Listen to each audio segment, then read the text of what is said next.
अच्छा, एक बात बताइए, कभी ऐसा सोचा है कि मान लीजिए दो लोग हैं, दोनों एक जैसी मेहनत कर रहे हैं, लेकिन उनमें से एक तो मतलब बहुत आगे निकल जाता है और दूसरा वहीं का वहीं रह जाता है हाँ, ये तो बहुत आम बात है, हर जगह देखने को मिलता है। है ना? हाँ। तो क्या ये सिर्फ किस्मत का खेल है, हालात, या हम कह देते हैं कि भाई ऊपर वाले की मर्जी है, या फिर कुछ और है, कोई ऐसी ताकत जो हमारे अंदर ही छुपी है और जिसे हम रोज इस्तेमाल भी कर रहे हैं। लेकिन शायद गलत तरीके से? ये सवाल बहुत गहरा है, क्योंकि ये हमें बाहरी वजहों से हटाकर अंदर देखने पर मजबूर करता है।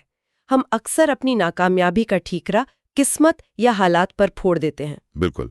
और आज की हमारी चर्चा इसी छुपी हुई ताकत पर है, एक ऐसी शक्ति जो हमारी सोच, आदतें और यहाँ तक कि हमारी जिंदगी की पूरी दिशा बदल सकती है। और ये सारी जानकारी जोसेफ मर्फी की बरसों की रिसर्च और उनकी किताब पर आधारित है। और एक बात शुरू में ही साफ कर दें। हाँ, ये जरूरी है कि ये सिर्फ पॉजिटिव सोचो और सब ठीक हो जाएगा वाली ऊपरी बात नहीं है। हम इस गहरे सिद्धांत की पड़ताल करेंगे कि हम जैसा अंदर से सोचते हैं, जैसा मानते हैं, हमारी जिंदगी बाहर से ठीक वैसी ही बन जाती है। सही कहा। मर्फी का काम ना वो साइकोलॉजी और स्पिरिचुअलिटी के बीच एक पुल बनाता है। वो कहते हैं कि हमारी जिंदगी कोई अचानक होने वाली घटनाओं का सिलसिला नहीं है। अच्छा? बल्कि ये एक स्क्रिप्ट का नतीजा है जो हम अनजाने में खुद ही लिखते हैं। और उस स्क्रिप्ट को लिखने वाली कलम है हमारा अवचेतन मन, यानी सबकॉन्शियस माइंड। तो चलिए इसी गुत्थी को सुलझाने से शुरू करते हैं। ये अवचेतन मन आखिर है क्या? इसे कोई आम इंसान कैसे समझे? इसे समझने का ना एक बहुत ही आसान तरीका है। बताइए। अपने दिमाग को एक स्मार्टफोन की तरह सोचिए। स्मार्टफोन, ठीक है। तो जो कुछ हमें स्क्रीन पर दिख रहा है, जिससे हम सोच समझकर फैसले ले रहे हैं, टाइप कर रहे हैं, वो हो गया हमारा चेतन मन, कॉन्शियस माइंड। जो लॉजिक से काम करता है, सवाल पूछता है, विश्लेषण करता है। बिल्कुल। और जो एप्स जो बैकग्राउंड में लगातार चल रही हैं, जिनके बारे में हम सोचते भी नहीं। हाँ, जैसे लोकेशन हो गया या डेटा सिंक हो रहा है, नोटिफिकेशंस आ रहे हैं। एग्जैक्टली। वो है हमारा अवचेतन मन, सबकॉन्शियस माइंड। और कमाल की बात यह है कि बैकग्राउंड में चलने वाले एप्स ही फोन की बैटरी और परफॉर्मेंस तय करते हैं। बिल्कुल ठीक वैसे ही ये अवचेतन मन हमारी जिंदगी को चला रहा है, भले ही हमें इसका होश ना हो।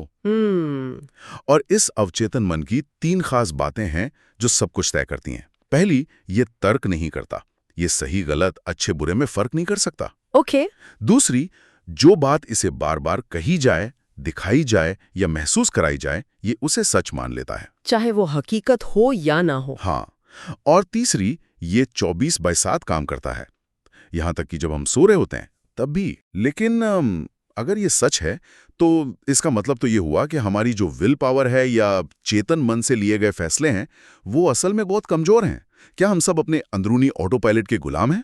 गुलाम शायद सही शब्द ना हो, लेकिन हम उसकी प्रोग्रामिंग के हिसाब से चलते हैं, ये जरूर सच है। अच्छा।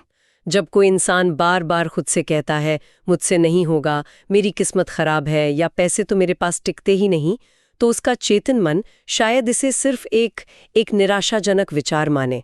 लेकिन अवचेतन मन के लिए ये एक सीधा आदेश है, एक कमांड। और क्योंकि उसका काम सिर्फ आदेश का पालन करना है, वो ऐसे हालात, मौके और विचार पैदा करने लगता है जहां ये बातें सच साबित होने लगे। अगर अवचेतन मन हर दोहराई गई बात को सच मान लेता है, तो इसका सबसे ज्यादा असर तो हमारे बचपन में पड़ा होगा, जब हमारा दिमाग एक खाली स्लेट की तरह था। आपने बिल्कुल सही नस पकड़ी है। हमारी ज्यादातर जो गहरी मान्यताएं हैं, हमारा बिलीफ सिस्टम, वो बचपन में ही बनता है। एक बच्चा जब पैदा होता है तो उसे नहीं पता होता कि पैसा कमाना मुश्किल है या आसान, कि दुनिया खतरनाक है या मददगार, या कि वो काबिल है या नहीं। बिल्कुल, उसे ये सब सिखाया जाता है। परिवार, स्कूल, समाज, ये सभी उसके दिमाग में जानकारी भरते हैं और धीरे धीरे यही सिखाई गई बातें उसकी गहरी मान्यताएं बन जाती हैं। और ये मान्यताएं इतनी गहरी होती हैं कि हमें पता भी नहीं चलता कि वो हमें चला रही हैं।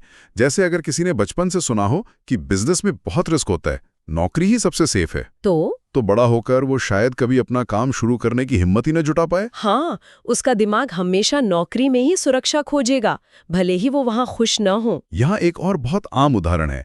अगर किसी ने अपने घर में हमेशा पैसे को लेकर तंगी देखी हो और बार बार ये सुना हो कि हमारे परिवार में कोई अमीर नहीं हुआ, या पैसा पेड़ पे नहीं उगता, हाँ, तो उसका अवचेतन मन पैसे को एक मुश्किल और तनावपूर्ण चीज मान लेता है।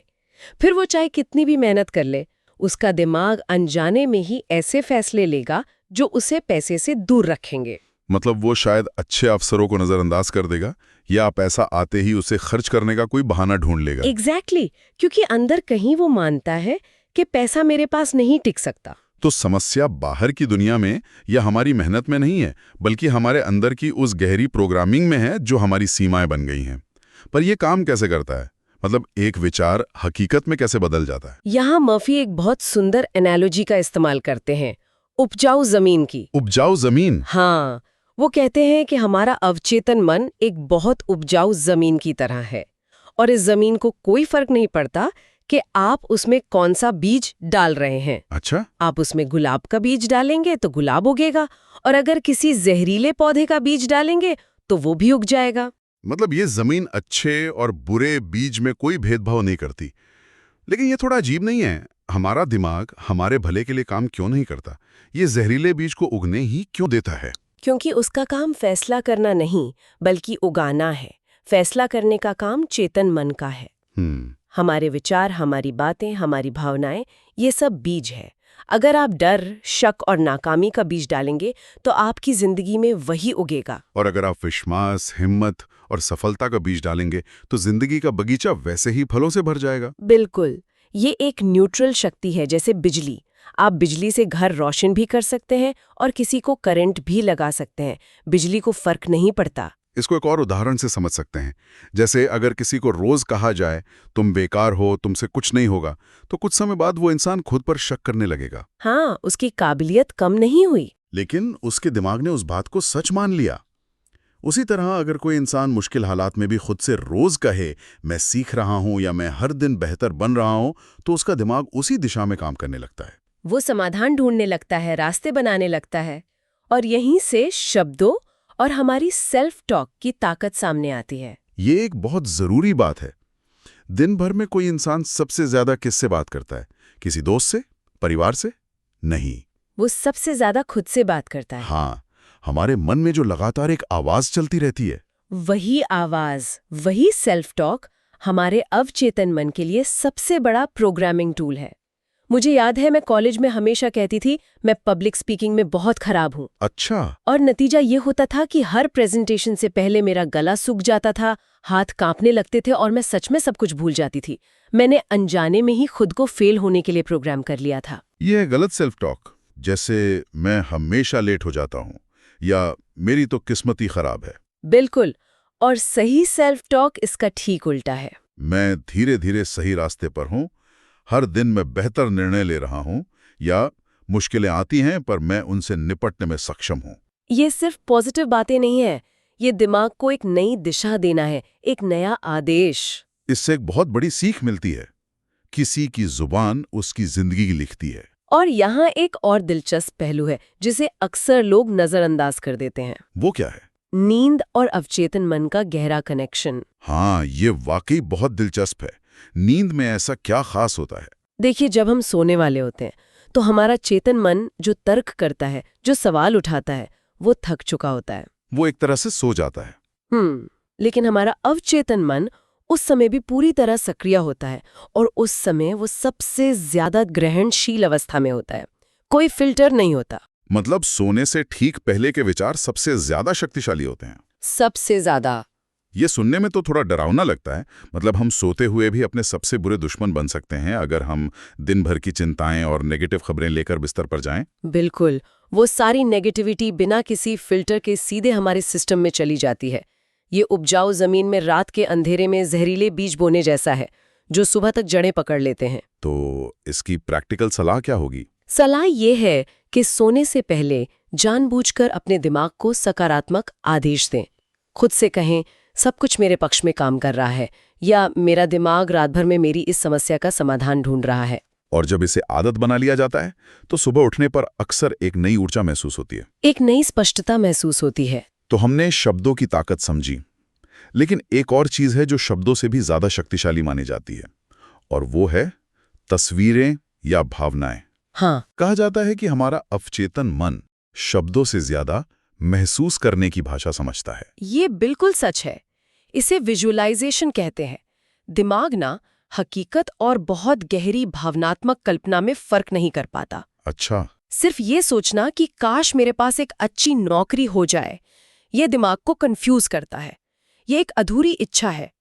लेकिन जब कोई इंसान उस नौकरी को पा लेने के बाद की भावनाओं को महसूस करता है, वो कैसा महसूस करेगा, उसकी दिनचर्या कैसी होगी, उसे कितनी खुशी मिलेगी, तो वो अपने दिमाग को एक स्पष्ट तस्वीर और एक गहरा एहसास दे रहा होता है। लेकिन यहाँ एक सवाल उठता है। बहुत से लोग द सीक्रेट जैसी किताबों को पढ़कर सालों तक विजुअलाइजेशन करते हैं, पर उनकी जिंदगी में कुछ नहीं बदलता। तो क्या सिर्फ महसूस करना ही काफी है, या एक्शन का भी कोई रोल है? ये बहुत ही जरूरी सवाल है, और यहीं ज्यादातर लोग गलती करते हैं। विजुअलाइजेशन कोई जादुई चिराग नहीं है कि आपने घिसा और चीज हाजिर हो गई। मर्फी के अनुसार विजुअलाइजेशन का असली काम आपको एक्शन लेने के लिए तैयार करना है। अच्छा, तैयार करना है। हाँ, जब आप सफलता को गहराई से महसूस करते हैं तो आपका डर कम होता है, आत्मविश्वास बढ़ता है और आपका दिमाग उन अवसरों को देखने लगता है जिन्हें वो पहले नजरअंदाज कर रहा था। ये आपको सोफे पर बैठे रहने के लिए नहीं, बल्कि उठकर सही कदम उठाने के लिए प्रेरित करता है। तो ये एक तरह का मेंटल रिहर्सल है। बिल्कुल। और दिलचस्प बात यह है कि आज न्यूरोसाइंस भी मर्फी की बातों को एक तरह से सही ठहराता है। जब कोई खिलाड़ी जीत को विजुअलाइज करता है तो उसके दिमाग में वही न्यूरल पाथवे सक्रिय होते हैं जो असल में जीतते समय होते हैं। अच्छा। इसे न्यूरोप्लास्टिसिटी कहते हैं। दिमाग खुद को उस अनुभव के लिए पहले से ही तैयार कर लेता है।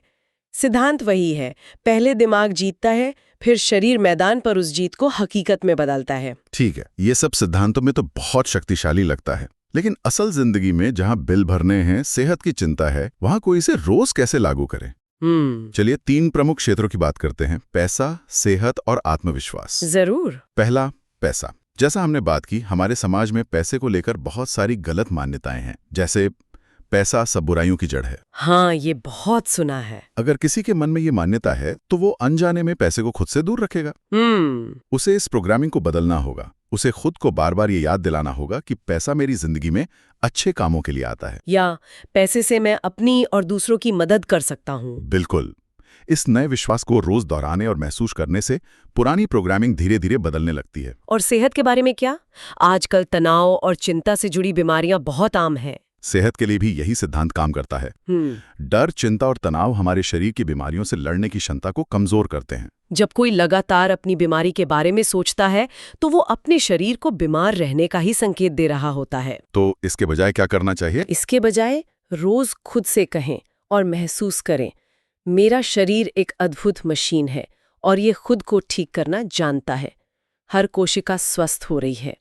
ये विश्वास शरीर की हीलिंग पावर को सक्रिय कर सकता है। लेकिन ये मेडिकल इलाज का विकल्प नहीं है। बिल्कुल नहीं। ये मेडिकल इलाज का विकल्प नहीं है, लेकिन उसके साथ मिलकर ये बहुत शक्तिशाली हो सकता है। और आखिर में आत्मविश्वास, जो शायद इन सब की जड़ है। हाँ, आत्मविश्वास बाहर से नहीं आता, ये अंदर की बातचीत से बनता है। जो लोग खुद को हमेशा कम आंकते हैं, वो अपने अवचेतन मन को यही सिखाते हैं।